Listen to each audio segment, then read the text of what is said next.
Hi guys, welcome to Sim Raid YT, and today we'll be doing the dungeon map in the Dragon's Lair. Now with the Dragon's Lair, it gives you simple and you can get speed and lifesteal sets, some of the most important sets in the game. This makes it easier to build a dragon slaying champion team. To get past the first and the second rounds, you will need to be some strong AoE attackers. Then once you get to the dragon boss himself, you will want to place decreased defense and decreased attack debuffs on him, while having healer champions in your team and removing debuffs from your champions. Now Hellraiser's signature skill is Inhale. Hellraiser is the dragon. A passive with a 3-turn cooldown which resets your champion's turn meters and unlocks his Scorch skill for its next attack. Scorch does a lot of damage and places a team-wide stun as well that can't be blocked or resisted, which then in turn gives Hellraisers 2 attacks in a row. Now, also he has a section which is a purple bar in his health. If you can deal that amount of damage of that purple health bar before his next turn, his Scorch will be in lockdown again. Once you get into the higher levels, if you have champions with poison and HP burn, that will help as well in the harder stages. But before we get underway, I want to show, I'm only a low level player. So we'll show the Great Hall to show you where I'm at. So my videos are going to help out low level players as myself, mid-range players, so you can see you don't need to have your Great Hall and everything maxed out. As long as you've got some of it done, you know, work on your accuracies. That's the most important, because that'll help your champions get their skills away. Now with accuracy, it works like, okay, level 1, as long as you have 10 accuracy, you've got a great chance of getting your skills away. At level 10, if you have 100 accuracy, okay, you're pretty good, and so on. You know, level 20, you want 200 accuracy. Now the champions I'll be using in the game will be Mother Sabelli. Now the reason I use Mother Sabelli is she's got speed, so you want to have a lot of speed in your team. So try to put a champion up front who has a speed boost, and she has a speed boost of 24%, so that's going to benefit my other players as well in the group. You can see I've got to build out with a lot of speed, so around the 250 mark in speed. As you can see, speed here and resilience, HP, defense to give her that extra boost. Now her skills are Mask of Dread. Attacks all enemies, has a 25% chance of placing a 30% decreased speed debuff for 2 turns. So if she can get that skill away, that's going to slow down the enemy as well and getting chances to attack you as well. Also, this fills the champion's turn meter by 15%. Now I have her booked out, so that's why she gains the additional damage and buffs and chances here. Now her Soul Shepherd is the best move for my other champions. It places a revive on death buff and a 60% increased defense buff on allies for 2 turns. And I booked that down so it comes down to 3 turns. Uncanny Treasury swaps HP with an ally. If there's a champion HP is equal to higher than the target's after the swap, fills the champion's turn meter by 40%. Places a 30% increased speed buff on this champion for 2 turns, and places a block damage buff on the target ally for 1 turn. If this champion's HP is lower than the target's after the swap, fills the target turn meter by 40%, places a 30% increased speed buff on them for 2 turns, and places a block damage buff on this champion for 1 turn. Also places 2 15% continuous heal buffs on this champion for 1 turn. So as he gets increased speed, block damage, continuous heal, and it's on 3 turns. This is another fantastic thing. So if one of your nukers, that's a hard hitting champions you've got in your team, it's nearly about, you know, die low on health, use this, swap it over, that gives all them the health from Mother Sabelli to the other champion, and she takes the buff here so she can't be damaged for a couple turns. The Great Walker, so if she fully heals the ally with the lowest HP whenever this champion is killed. But you really hope that she doesn't get killed. You want to keep her alive so she's there to benefit those other champions. For her masteries, I have her set up in offensive gear. She's got crit rate, increases damage inflicted by 5% when attacking with 50% HP or less. Life Drinker heals by 5% of damage inflicted when attacking with 50% HP or less.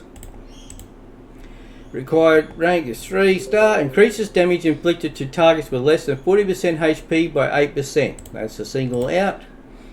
Bring It Down. Increases damage inflicted by 6% when attacking targets with higher max HP. Increases damage inflicted by this champion's default skill by 2% each time it is used during battle. Stacks across each round in a battle up to 10%. And then I have her in War Master. Has a 60% chance of inflicting bonus damage when attacking.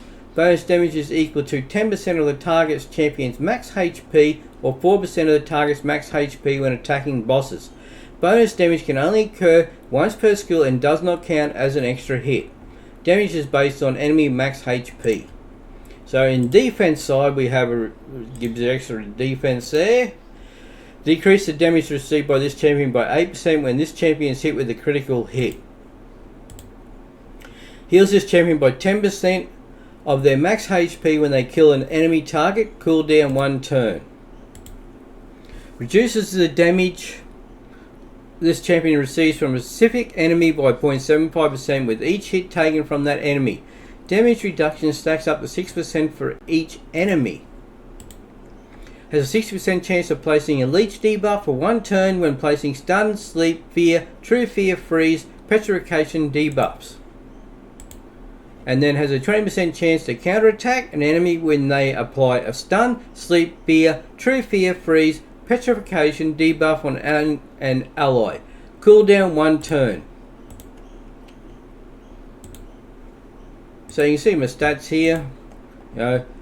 It's speed's the most priority, 247. She has an accuracy of 164. But over time, I've got to keep building the accuracy up higher and higher.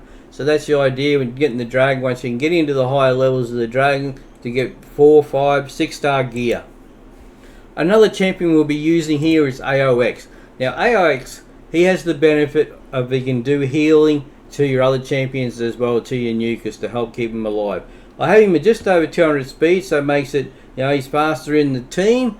Give him the extra turns as well.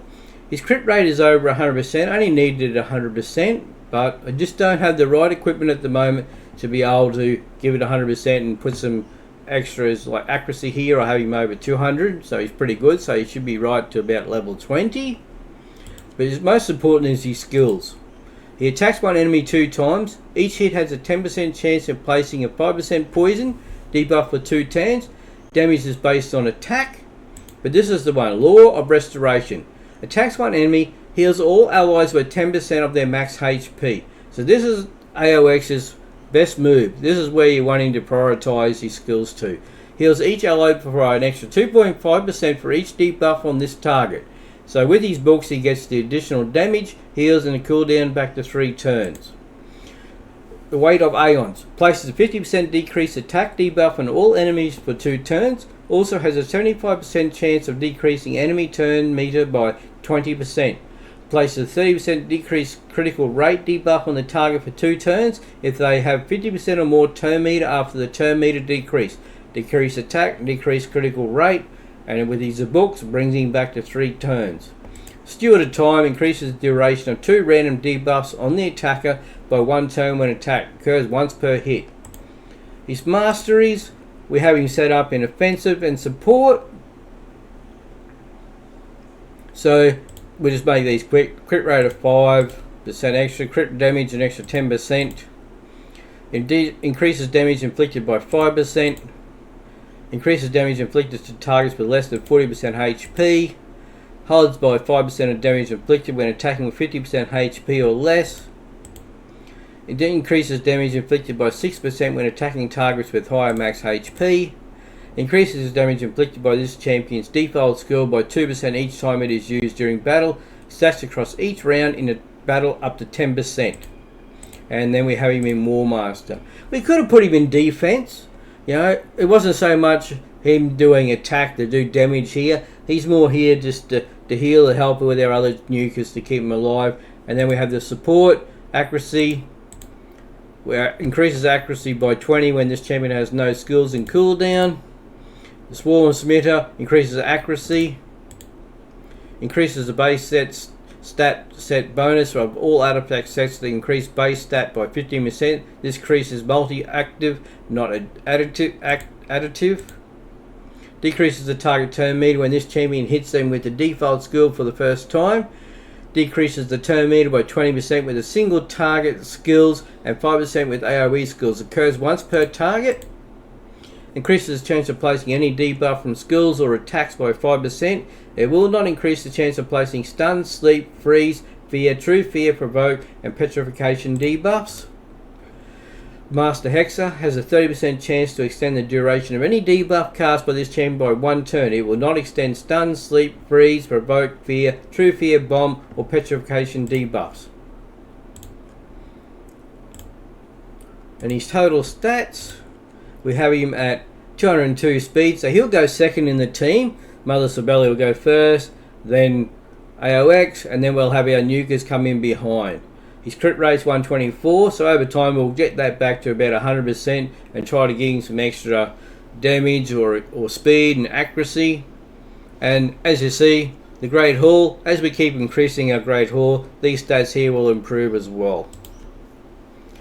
Our next champion will be one of our nukers, which is Solus.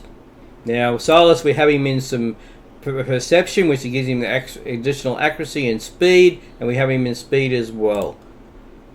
Now, his total stats, we have him at just at 100% crit rate, 102 to be precise, 156 damage, and 190 accuracy. So as we increase that Great Hall in the accuracy, it'll gain additional here, and then we'll focus on crit damage as well. His skills, Bewildering Blow. Attacks by an enemy, has a 35% chance of placing a stun debuff for 1 turn. Damage is based on defense. His Wave of Despair. Attacks 3 times at random. Each hit has a 75% chance to remove a buff. Places a provoke debuff for 1 turn if a buff is removed. Damage is based on defense. Reign of Terror. Attacks all enemies. Increases the duration of all debuffs on each target by 1. Then places a provoke debuff on all enemies for 1 turn. Places a shield buff on this champion for 2 turns equal to 30% of the damage inflicted. Damage increases by 10% for each debuff on the target. Damage is based on defense, so he has the shield and provoke, and you get the additional with the books, brings him back down to 4 turns. And then his Aurora skill increases ally defense and faction crips by 44%. That's if you're going to put him in the lead. Now the masteries here, we're in offensive gear and defense. The offense, we have crit rate, crit damage, increases damage inflicted to targets with less than 40% HP by 8%. Increases damage inflicted by 6% when attacking targets with higher max HP. Increases damage inflicted by 6% in the arena and 3% in all other locations for each enemy killed by this champion in battle. Stacks across each round in battle up to 12%. That's on the kill streak. And then we have him has a 50% chance of ignoring 25% of the target's defense. For skills that ignore defense, this 25% is addition to the amount ignored in the skill. We have increases damage inflicted by 8% for the first hit on each enemy, and increases damage inflicted to targets with stun, sleep, fear, true fear, freeze, petrification debuffs by 12%. In our defense, we have him with additional defense of 75. Decreases damage received from AoE attacks by 5%. Has a 50% chance to remove 1 random debuff from this champion when they lose 25% of their max HP or more from a single enemy skill. Reduces the damage this champion receives from a specific enemy by 0.75% with each hit taken from that enemy. Damage reduction stacks up to 6% for each enemy. Has a 50% chance to counter attack when this champion loses 25% max of their max HP or more from a single enemy skill, and has a 20% chance to counterattack an enemy when they apply a stun, sleep, fear, true fear, freeze, petrification debuff on an ally. Cooldown 1 turn.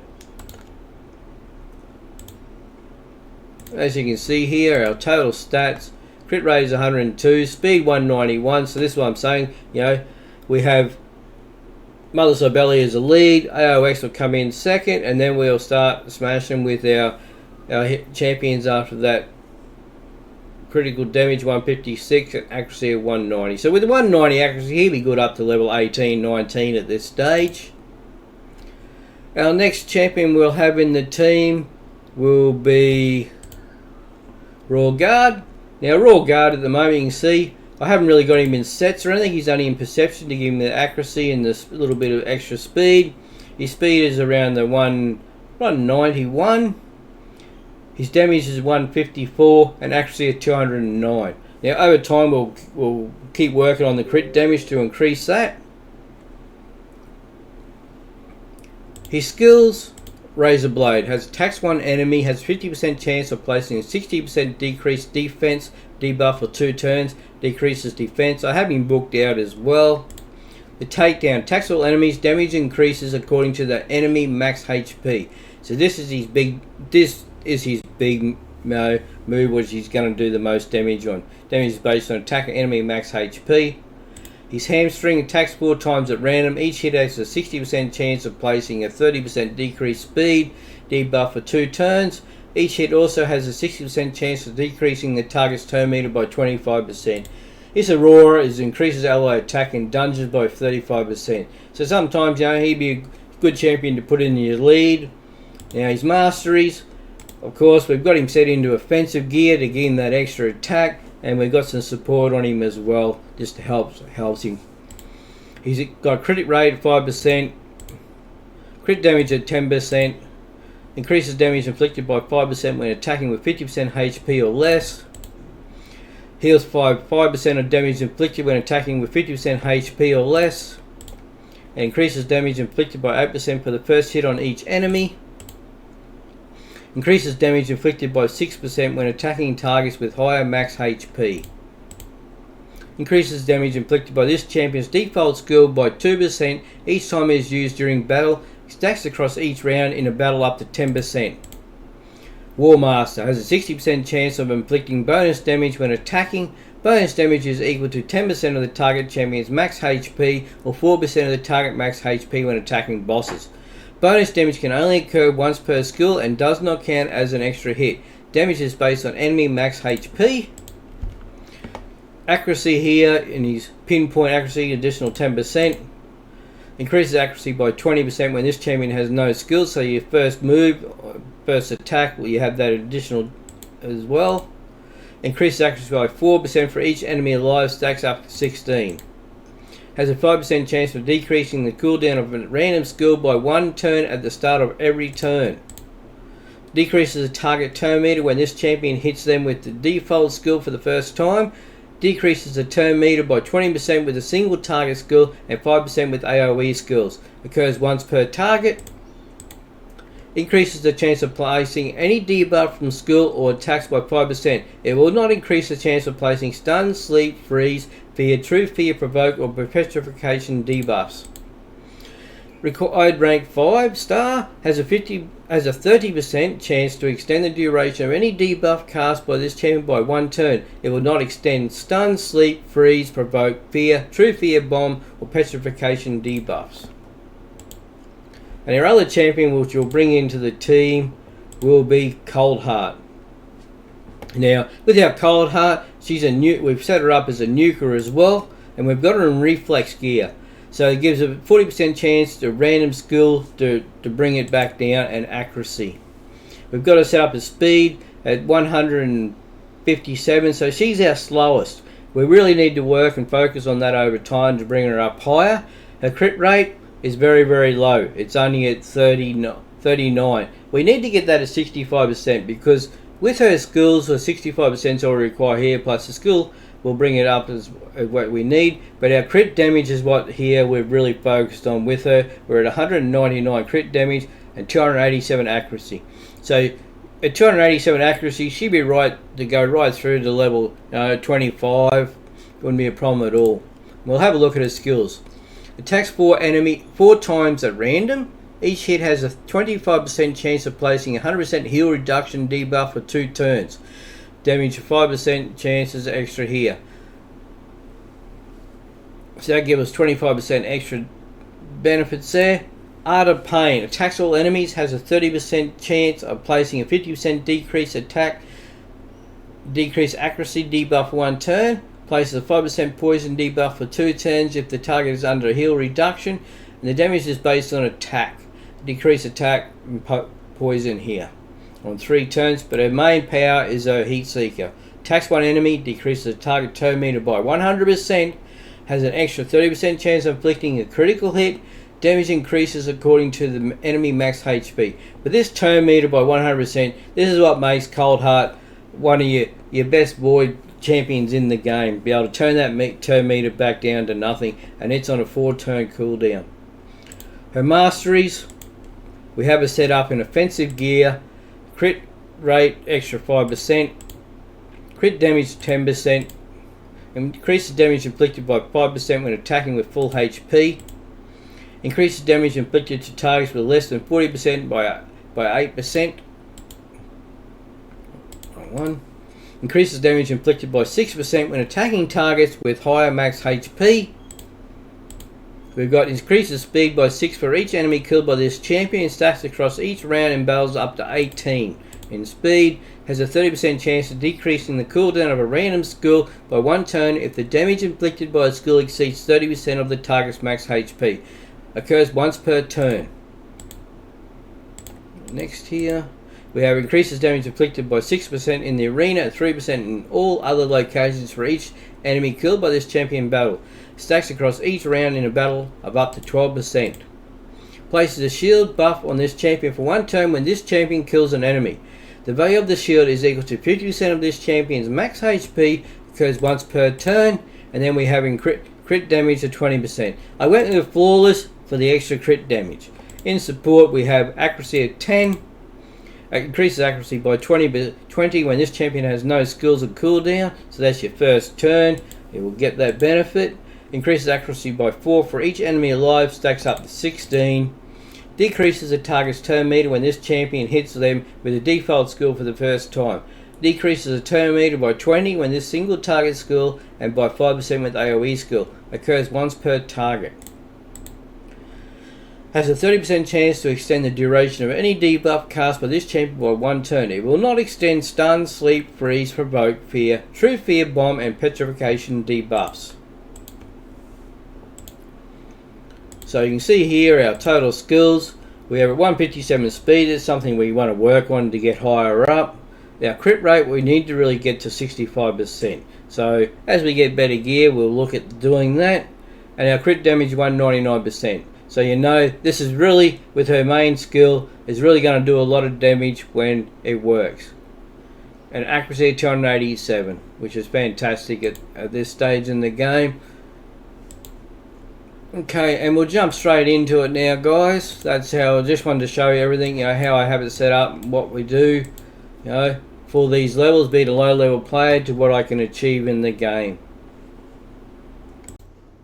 Today we're at stage 13 with our first chance of getting 6-star gear. From level 4 to 6-star in gear, the cost of 14 energy.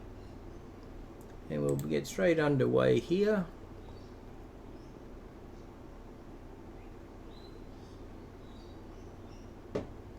Just remember, guys, speed is the key in most of the battles. You have the speed, it gives you more opportunities of having more hits, more damage to your energies, less time that they can attack you. And that's the idea of it. More speed, faster the battles as well.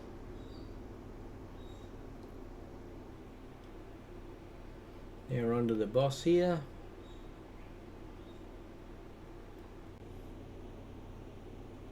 Now we have our Coldheart in the team, she's a good nuker. And we have 2 other nukers as well to do the additional damage.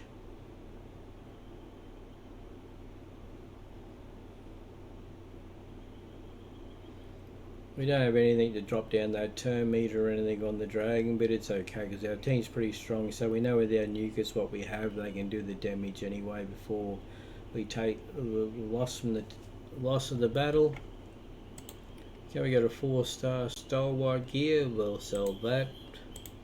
And that was Dragon's Lair stage 13. Okay, thank you.